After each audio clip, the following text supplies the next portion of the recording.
El cielo sobre el Atlántico Sur no es azul, es un manto de acero líquido que se confunde con un mar embravecido. A pocos metros sobre las crestas de las olas, dos siluetas metálicas desgarran el aire salitre a casi 1000 km/h. Dentro de las cabinas, el silencio es absoluto, roto solo por el siseo del oxígeno y el ruido sordo de los motores a TAR. Los pilotos argentinos respiran con dificultad, sus dedos enguantados aprietan los mandos con una mezcla de terror y determinación absoluta. Saben que en el radar enemigo son apenas un par de puntos fugitivos, pero también saben que si ascienden tan solo unos metros más de lo debido, la muerte llegará en forma de un misil superficie-aire antes de que puedan parpadear. Lo que estos hombres están a punto de intentar no es solo una misión de ataque, es un desafío a las leyes de la lógica militar de 1982. Frente a ellos, oculta tras el horizonte y protegida por la tecnología más avanzada del planeta, se encuentra la joya de la corona de la Marina Real Británica. El radar de búsqueda comienza a emitir un pitido intermitente, una señal de vida en medio de la nada absoluta. El capitán de corbeta Augusto Bedacarraz intercambia una mirada fugaz con su compañero, el teniente de fragata Armando Mayora. No necesitan palabras. El objetivo ha sido localizado. En los próximos minutos, el mundo entero descubrirá que el poderío naval más legendario de la historia ya no es invulnerable y que la guerra moderna ha cambiado para siempre en un rincón olvidado del océano. La mañana del 4 de mayo de 1982 comenzó con una humedad que calaba hasta los huesos en la base aeronaval de Río Grande, en Tierra del Fuego. El conflicto por las Islas Malvinas había escalado drásticamente apenas 2 días antes, cuando el hundimiento del crucero Ara General Belgrano dejó una herida abierta en el orgullo y el corazón de la nación argentina. La orden era clara pero suicida: golpear el corazón de la Fuerza de Tareas británica. El arma elegida era el misil AM-39 Chauffet, una tecnología francesa tan nueva que los propios argentinos apenas habían tenido tiempo de aprender a usarla. Solo tenían 5 misiles operativos en todo su inventario. Eran 5 balas de plata para detener a una armada entera. El objetivo principal no era un barco cualquiera, se buscaba uno de los portaaviones, el EMS Hermes o el EMS Invincible. Si uno de ellos caía, la campaña británica colapsaría. Sin embargo, la niebla y la visibilidad nula en la zona de operaciones convertían la misión en una apuesta de casino donde la casa siempre gana. En el continente, los técnicos de la segunda escuadrilla aeronaval de caza ataque trabajaban frenéticamente bajo la llovizna.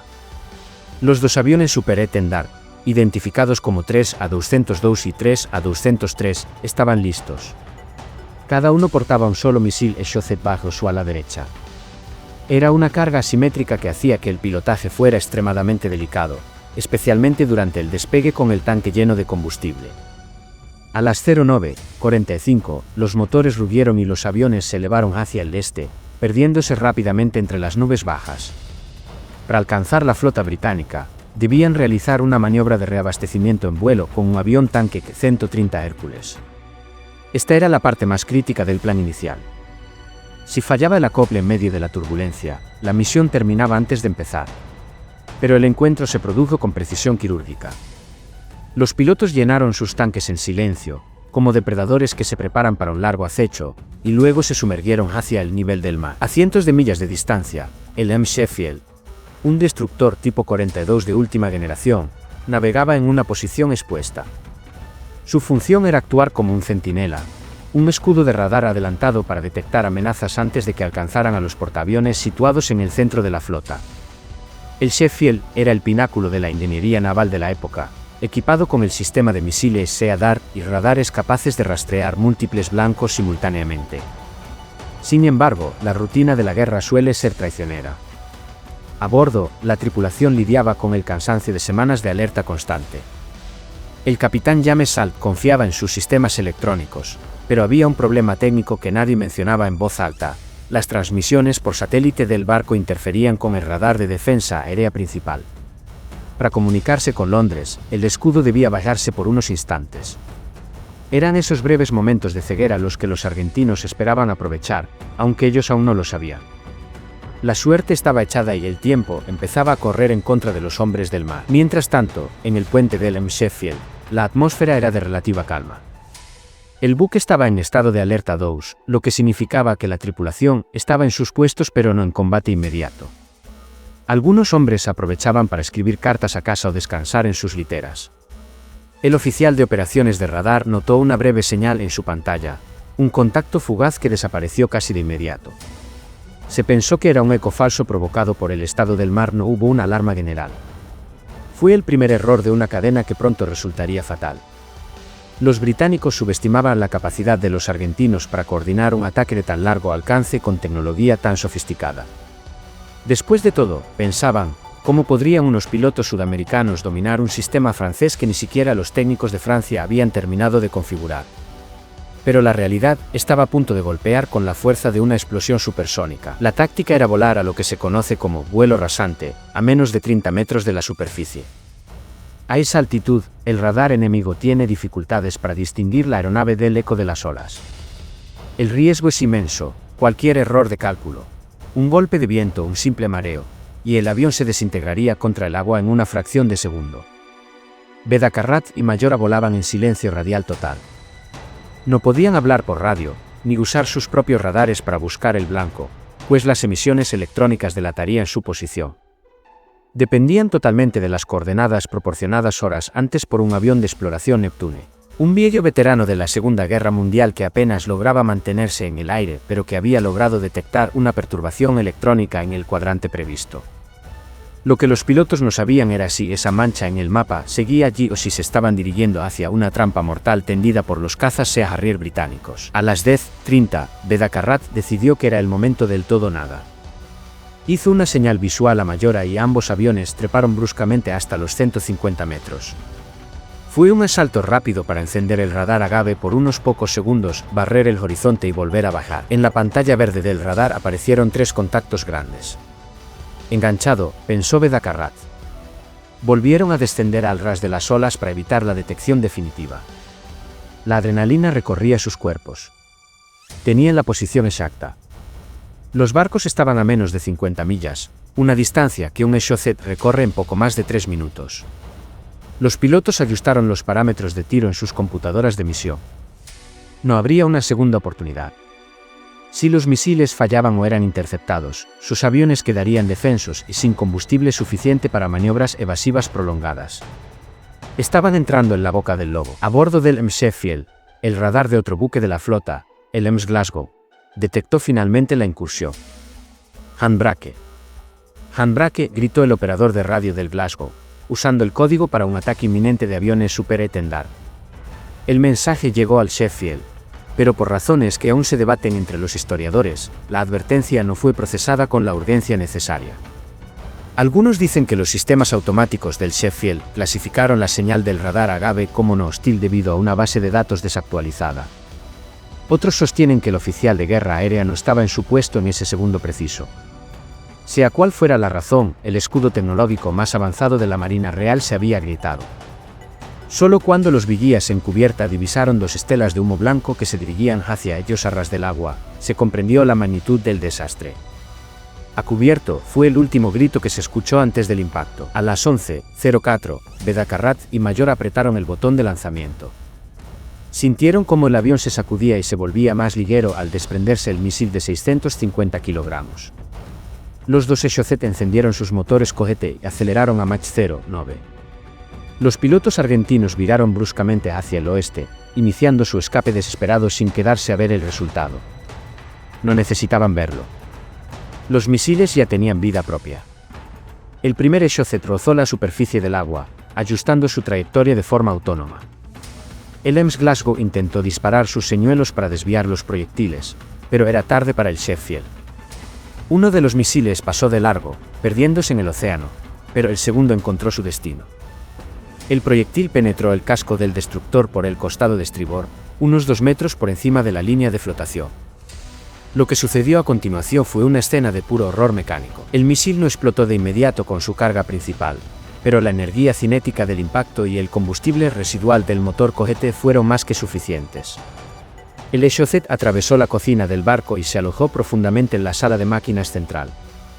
En un instante, el Sheffield se convirtió en una trampa de fuego. El combustible del misil, ardiendo a temperaturas extremas, encendió los revestimientos de los cables eléctricos y el mobiliario del buque, que estaban hechos de materiales que emitían un humo negro y tóxico. La red de agua principal se fracturó por el impacto, dejando a la tripulación sin presión para combatir las llamas. El destructor, que minutos antes era un símbolo de soberanía y poder, se llenó de una oscuridad sofocante. Los hombres tropezaban entre sí en los pasillos estrechos, tratando de respirar a través de trapos mojados mientras el calor derretía los mamparos de aluminio a su alrededor. La lucha por salvar el barco duró horas, pero fue una batalla perdida desde el primer segundo. El fuego era incontrolable. El capitán Salt, al ver que el humo estaba asfixiando a sus hombres y que las explosiones internas eran inminentes, tomó la decisión más difícil de su carrera: abandonar el barco. Mientras los botes de rescate se alejaban, los marineros británicos miraban con incredulidad cómo su hogar flotante se consumía en una columna de humo que podía verse a kilómetros de distancia. Fue en ese momento cuando ocurrió uno de los gestos más recordados de la guerra. Para mantener la moral alta en medio de la tragedia, los supervivientes comenzaron a cantar al unísono una canción popular de los Monty Python, desafiando a la muerte mientras el Sheffield ardía detrás de ellos. 20 hombres habían muerto en el impacto inicial y el incendio posterior, y otros 26 resultaron heridos. El golpe había sido devastador. La noticia llegó a Buenos Aires y a Londres casi al mismo tiempo, provocando ondas de choque que se sintieron en todo el mundo. En Argentina, la euforia fue inmediata. Se había demostrado que la aviación naval podía hundir a los buques más modernos de la OTAN. Para Gran Bretaña, fue un baño de realidad helada. La prensa británica, que hasta entonces había tratado la campaña como una expedición colonial casi rutinaria, se dio cuenta de que estaban en una guerra real contra un enemigo ingenioso y audaz. El hundimiento del Sheffield cambió las reglas del juego. A partir de ese día, la flota británica se movió con mucha más cautela, alejándose de las costas y cambiando sus patrones de patrullaje. El miedo al Exocet se convirtió en una obsesión para el almirantazgo. Margaret Thatcher, en Londres, comprendió que la victoria no sería ni fácil ni barata. Pero, ¿qué significó este ataque para la historia militar? El 4 de mayo de 1982 marca el nacimiento de la guerra naval moderna dominada por el misil antibuque de largo alcance. El Sheffield no fue hundido por una flota superior, sino por 2 pilotos en aviones pequeños operando con información limitada pero con una precisión letal. Fue el triunfo de la tecnología y el valor individual sobre la masa y la tradición. Los historiadores todavía analizan cómo es posible que un barco diseñado específicamente para defenderse de ataques aéreos fallara de manera tan estrepitosa en su primera prueba real de fuego. La respuesta no está en una sola falla, sino en una combinación de exceso de confianza, limitaciones técnicas de la época y la asombrosa pericia de los pilotos argentinos que supieron explotar cada debilidad del sistema enemigo. El Sheffield no se hundió de inmediato. Permaneció a la deriva, un esqueleto carbonizado y humeante, durante 6 días. Los británicos intentaron remolcarlo hacia el este, lejos de la zona de combate, esperando quizás salvar lo que quedaba de él o estudiar los restos del misil. Pero el Atlántico Sur no tiene piedad con los heridos. El 10 de mayo, durante una tormenta, el agua comenzó a entrar por el boquete abierto por el Exocet. El destructor se inclinó pesadamente hacia un lado y finalmente desapareció bajo las olas, convirtiéndose en una tumba de acero en el fondo del océano. Fue el primer buque de la Royal Navy perdido en combate desde la Segunda Guerra Mundial. Para Argentina, fue una victoria táctica brillante, aunque el costo final de la guerra sería amargo. Para el mundo, fue la señal de que los viejos acorazados y los grandes cañones eran cosas del pasado.